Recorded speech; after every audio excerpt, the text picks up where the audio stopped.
አሳ እንደ ኬክ ካሉ ጣፋጭ ምግቦች ጋር የሚበላባት፣ በታሪክ የመጀመሪያው የቁንጅና ውድድር የተካሄደባት፣ ድመቶችን ከሰዎች በላይ የምታቀብጥ፣ በ18 የቱሪስት መዳረሻዎች ቁጥር 1 የዩኔስኮ ተመዝጋቢ ሆነች።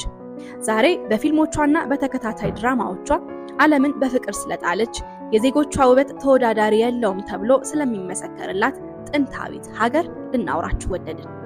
እስቲ ሀገሪቷን ገምቱ። ቱርክ ካላችሁ ልክ ብላችኋል። ከ85 ሚሊዮን በላይ ዜጎች አሏት።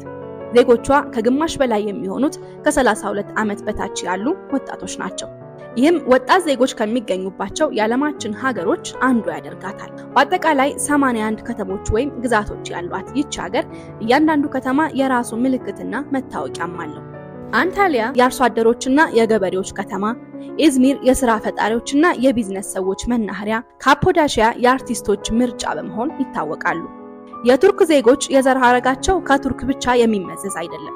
በተለያየ የታሪክ አጋጣሚ አረቦች፣ አርሜኒያዎችና ግሪኮች ከቱርካውያን ጋር ተዳቅለው ነበርና በንግግራቸው መካከል አረብኛ ወይም የግሪክ ቃላቶችን መስማት የተለመደ ነው። ከማል አታቱርክ እንደ አውሮፓውያን አቆጣጠር ከ1923 እስከ 1938 ማለትም ለ15 ዓመታት ያክል ቱርክን የመሩ ታላቅ መሪ ናቸው።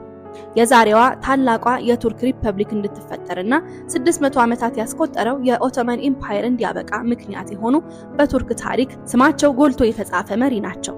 የከማል አታቱርክ እውነተኛ ስም ሙስጠፋ ከማል ነው። አታቱርክ የሚለው የማዕረግ ስም የተሰጣቸው ለዛሬዋ ዘመናዊቷ ቱርክ መፈጠር ለነበራቸው ምትክ የለሽ ሚና በ1934 በቱርክ ፓርላማ የተሰጣቸው መጠሪያ ነው። ትርጉሙም የቱርክ አባት ማለት ነው። 784,000 ስኩዌር ኪሎ ሜትር የቆዳ ስፋት ያላት ቱርክ 97 በመቶ የሚሆነው ክፍሏ በኤዥያ፣ ቀሪው 3 ከመቶ ደግሞ በአውሮፓ ይገኛል። የሮማን፣ የኦቶማን፣ የባይዛንታይን እና የሌሎች በአጠቃላይ 11 ስልጣኔዎች መነሻ የነበረችው ቱርክ 80 ግዛቶች አሏት። የኢስታንቡል ግማሽ ክፍል፣ ኢደርኔና ቴከርዳ ከተሞቿ በአውሮፓ፣ ኢዝሚር፣ ቡርሳና አንታሊያ ደግሞ በኤዥያ ክፍሏ ይገኛሉ። ከቱርክ ከተሞች መካከል አንካራ እድሜ ጠገብና በርካታ ሁነቶችን ያስተናገደች ከተማ ናት። ከትላልቅ የቱርክ ከተሞች ውስጥ በአንጻራዊነት ቀዝቃዛ የአየር ንብረት ያላት አንካራ ከተመሰረተች ከ4000 ዓመታት በላይ አስቆጥራለች። በሮማን በኦቶማንና በባይዛንታይን ስልጣኔዎች ወቅት የነበራት ሚና በግዝፈቱ ይነሳል። እንደ አውሮፓውያን አቆጣጠር ከ1923 ጀምሮ እስካሁን የቱርክ ዋና ከተማ ሆና እያገለገለችም ትገኛለች። የቀድሞዋ ኮንስታንቲኖፕል የአሁኗ ኢስታንቡል 15 ሚሊዮን ዜጎች ይኖሩባታል። በነዋሪ ብዛትና በጠንካራ ኢኮኖሚ ከቱርክ ከተሞች ቀዳሚዋ ናት። የሁለት አህጉራትን የአኗኗር ስልት ባህልና ዘይቤም ይዛለች። ምክንያቱም 34 በመቶ የከተማዋ ክፍል በአውሮፓ፣ 66 በመቶ ደግሞ በእስያ ይገኛል። ሁለቱን አህጉራት የሚለየው የቦስፐረስ ወንዝ ለሁለት ይከፍላታል። ከወንዙ ወዲያና ወዲህ ማዶ ያለውን የኢስታንቡል ክፍል ለማገናኘት በርዝመቱ አቻ የሌለው የቦስፐረስ ድልድይ ይገኛል። ይህ የኢስታንቡል አካባቢ አይደለም ከቱርክ ከመላው ዓለም ከሚገኙ ውበት ከተላበሱ ቦታዎች ከቀዳሚዎቹ ተርታ የተሰለፈ ነው። የዓለማችን ቱጃሮች የእረፍት ጊዜያቸውን ለማሳለፍ ይህንን ስፍራ ይመርጡታል። ፍቅረኛ ማቾች ይተጫጩበታል። የ700 ዓመታት ዕድሜ ያለው ገላታ ማማ የኢስታንቡል መታወቂያ ነው። ቱካፒ ቤተ መንግስት በኢስታንቡል ከሚገኙ ታሪካዊ ኪነ ህንፃዎች አንዱ ነው። ከኦቶማን መንግስት መውደቅ በኋላ በቱርክ የተገነባ የመጀመሪያውና ግዙፉ ሙዚየምም ነው። በቱርክ ታሪክ ውስጥ የነበሩ የመሪዎች አልባሳት፣ የግል ቁሳቁሶችና መገልገያዎች ለእይታ የቀረቡበት ትልቅ ሙዚየም ነው። የታላላቅ ሃይማኖታዊ ቅርሶች መገኛ ቦታም ነው። ለአብነት ያህልም የነብዩ መሐመድን ሰይፍና የእግር አሻራን ማንሳት እንችላለን። በተጨማሪም በእስልምና እምነት ተከታዮች ዘንድ ትልቅ ቦታ የሚሰጣቸው ነቢያት የግል ቁሳቁሶችም መገኛ ነው። ቱርክ ባቭራክታር የተሰኘ ሰው አልባ አውሮፕላን ወይም ድሮን አምራችም ናት። ይህ ቱርክ ሰራሽ ድሮን ምዕራባውያን ከሚያመርቱት ወታደራዊ ድሮን ጋር ሲነጻጸር ዘመናዊነቱና ቅልጥፍናው እጅግ ይልቃል ይባልለታል። የተለያዩ ሀገራት የጦርነት አዙሪት ውስጥ ሲገቡ አቅማቸውን አሰባስበው በርካታ ሚሊዮን ዶላሮች የሚያወጣውን ባቭራክታር ድሮንን ይሸምታሉ። ይህም ለቱርክ በየዓመቱ ከ5 ቢሊዮን ዶላር እስከ 8 ቢሊዮን ዶላር የሚገመት ገቢ ያስገባላታል። ከዚህ ድሮን በተጨማሪ ታንክ፣ የአየር መቃወሚያ፣ ክሩዝ ሚሳይል እና የተለያዩ የጦር መሳሪያዎች ለሀገሪቱ ተጨማሪ ገቢ ያስገኛሉ። ቱርክ እኛን ጨምሮ በርካቶችን በፍቅር ጠብ የሚያደርግ በሐሳብ ፈረስ የሚያስጋልብ አንድ ነገር አላቸው። ፊልሞቻቸው። ተከታታይ ፊልሞቻቸው በ150 የተለያዩ ቋንቋዎች ተተርጉመው ይሰራጫሉ። በእኛም ሀገር በአማርኛ ተተርጉመው ለእይታ የቀረቡት እንደ ጥቁር ፍቅር፣ ኩዚጉኒና ሌሎችም ከሀገርኛ ፊልሞች በበለጠ ለማለት በሚያስደፍር ሁኔታ በብዙዎች ልብ ውስጥ ቀርተዋል። በቱርክ ተከታታይ ፊልሞች የህዝባቸው ልብ መጥፋቱን ያልወደዱት የመካከለኛው ምስራቅና የሰሜን አፍሪካ አንዳንድ ሀገራት የቱርክ ፊልሞች እንዳይታዩ እገዳ እስከመጣልም ደርሰው ነበር። ምክንያታቸው በሴቶቻቸው ውበትና በታሪካቸው ርቀት የሀገራችንን ባህል ለመበረዝ ቆርጠው ተነስተዋል፣ ግን አንፈቅድላቸውም የሚል ነበር። እንዲህ መላው ዓለምን በፍቅር የጣለውን የፊልም ኢንዱስትሪን በመጀመር ቱርክ ከቀዳሚዎቹ ስፍራ ትሰለፋለች። እንደ አውሮፓውያን አቆጣጠር ከ1898 ጀምሮ መሰረቱን ጥላለች። 1950ዎቹና 60ዎቹ የቱርክ ፊልም ወርቃማ ዓመታቶች ናቸው።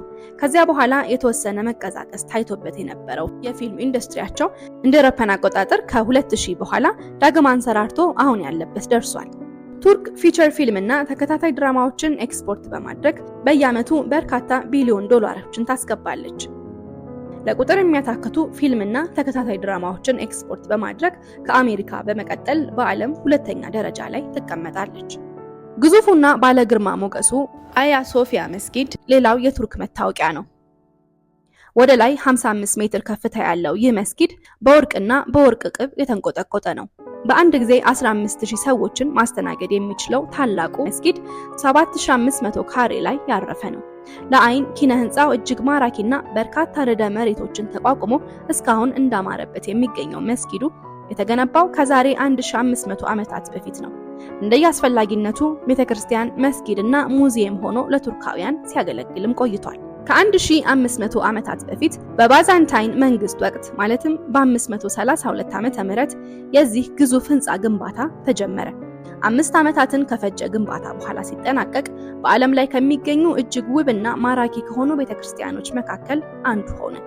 ለ1000 ዓመታት ያህልም የክርስትና እምነት ተከታዮች የሚሰበሰቡበት ቤተክርስቲያን ሆኖ አገለገለ። እንደ አውሮፓውያን አቆጣጠር በ1453 ግንቦት 29 ቀን ኦቶማን ኤምፓየር የዛኔዋን ኮንስታንቲኖፕል የአሁኗን ኢስታንቡልን ተቆጣጠሩ። በዚህ ወቅት ታዲያ ለረጅም ዓመታት እንደ ቤተክርስቲያን ሲያገለግል የቆየው ይህ ህንጻ ወደ መስጊድ እንዲቀየር ተደረገ። በህንጻው ውስጥ የነበሩ የክርስትና እምነት አስተምሮን የሚሰብኩ ምስሎችና ጥቅሶች በቁርአን አስተምሮቶች እንዲሸፈኑ ተደረገ። ተጨማሪ ግንባታዎችም ተከናወኑ።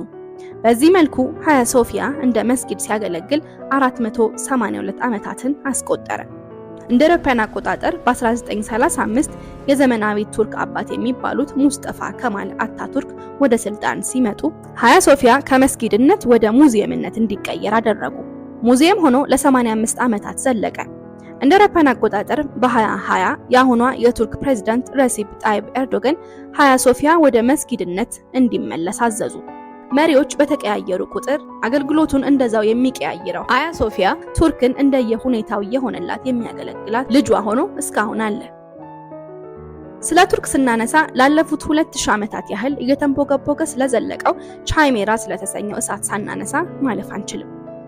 ከአንታሊያ በደቡብ ምዕራብ አቅጣጫ 80 ኪሎ ሜትር ርቀት ላይ የሚገኘው እሳቱ በቱርካውያን ዘንድ የዘላለም እሳት ተብሎ ይጠራል። የታሪክ ተመራማሪዎችና አጥኚዎች ከዚህ ስፍራ አይጠፉም።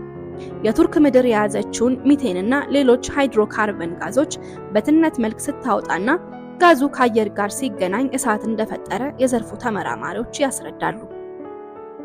ይህ እሳት ላለፉት 2000 ዓመታት ዝናብም ሆነ ንፋስ ሳይበግረው መዝለቁ ብዙዎችን እጃቸውን በአፍ ያስጭናል። ወደ ቱርክ ያመራና እንዲህ ያሉ ለየት ያሉ እንቆቅልሽ ክስተቶች የሚመስጠው ሰው ቻይሜራን ሳይጎበኝ አይመለስም። በተመራማሪዎች ዘንድ ከላይ የጠቀስነው አይነት ትንታኔ የሚሰጠው ቻይሜራ በርካታ አፈታሪኮችም ይነገሩበታል። ቱርክ በክርስትና በእስልምናና በአይሁድ ሃይማኖቶች ውስጥ ሚናዋ እጅግ ግዙፍ የሆነች ሀገር ናት። በመጽሐፍ ቅዱስ በቁርአንና በቶራም የአብዛኞቹ አስተምሮቶች እምብርት ቱርክ ናት። የኖህ መርከብ ያረፈበት የአራራት ተራራ መገኛ፣ አብርሃም ወደ ከናን ከመሄዱ በፊት ይኖርባት የነበረችው ካራን፣ የኤፍራጥስና ጤግሮስ ወንዞችም መነሻ ናት። በተጨማሪም ኤፌሶን፣ አንጾኪያ፣ ሎዶቂያ፣ ጴርጋሞን መገኛ የሆነች አገር ናት። የክርስትና እምነት ተከታዮች የኖህ መርከብ በአራራት ተራራ ስር ተቀብሯል ብለው ያምናሉ። በ18ኛው ክፍለ ዘመን መጀመሪያ የቱርክ ምድር በትላልቅ ርዕደ መሬቶች መናወጧን ተከትሎ እንደ አውሮፓውያን አቆጣጠር በ1948 ቱርክ ከአርሜኒያና ግሪክ ጋር በምትዋሰንበት ምስራቃዊው የኡዚገሊ መንደር የግዙፍ መርከብ ቅርጽ መታየት ጀመረ። ሁኔታው በተለይ የክርስትና እምነት ተከታዮችን በመጽሐፍ ቅዱስ ያነበቡትንና ያደመጡትን በእውኑ ዓለም ሊያዩ የተቃረቡበት ክስተት ስለነበር እጅግ ተደነቁ። የአርኪኦሎጂ ባለሙያዎች ጥናት ሲያደርጉ ቢቆዩ ይህን ክስተት ከሃይማኖት ጋር ለማገናኘት አልደፈሩ። ከክርስትና ሃይማኖት አስተምሮ ጋር ተቀራራቢ የሚመስል አጋጣሚ ቢሆንም ቅርጹ በታሪክ አጋጣሚ የመርከብ ቅርጽ ያዘ እንጂ በመሬቱ ስር የተቀበረ መርከብ አይደለም ሲሉ ሞገቱ። ምዕመኑ ግን ይህ ተራ አጋጣሚ ወይም መመሳሰል አይደለም፣ በመጽሐፍ ቅዱስ ያነበብነው በገሃዱ ዓለም የተገለጠበት ድንቅ ግኝት ነው ይሉታል። የማይራ የቀብር ስፍራ ሌላው በቱርክ የሚገኝ እድሜ ጠገብ መዳረሻ ነው። ትልቅ የድንጋይ አለትን ፈልፍለው ለቀብር ስፍራነት ሲጠቀሙት 2500 ዓመታትን አስቆጥረዋል። የማይራ የቀብር ስፍራ መገኛ በአንታሊያ ግዛት በዲሚር ከተማ አካባቢ ይገኛል። በቱርክ ከ80,000 በላይ መስጊዶች ይገኛሉ። ይህም በዓለም በርካታ መስጊዶች የሚገኙባት ቁጥር 1 ሀገር ያደርጋታል። በርካቶቹ መስጊዶች የተገነቡት በኦቶማን ኢምፓየር ዘመን ሲሆን የጸሎት ቦታ ብቻም አልነበሩም። ሕፃናት የሚማሩበት፣ ነጋዴዎች የሚገበያዩበትም ነበር። የኦቶማን ኢምፓየር ወድቆ ቀጣይ አገዛዝ ሲመጣም እነዚህ መስጊዶች አልፈረሱም። ብዙዎቹ ባሉበት ቀጠሉ። የተወሰኑት ደግሞ ወደ ሙዚየምነት ተቀይረዋል። ውድ የሀገር ልጅ ቲዩብ ቤተሰቦች ስለ ቱርክ ያሰናዳንላችሁ የእስካሁኑ ነበር። ከቱርክ ታሪክና መገለጫዎች መካከል የቱ አስገረማችሁ? ኮሜንት አድርጉልን። ቪዲዮን ከወደዳችሁት ላይክ እና ሼር አድርጉ። ሰብስክራይብ እያደረጋችሁም የቤተሰባችን አባል ይሁኑ። በቀጣይ በሌላ መሳጭ ታሪክ እስክናገኛችሁ ቸር ያቆየን።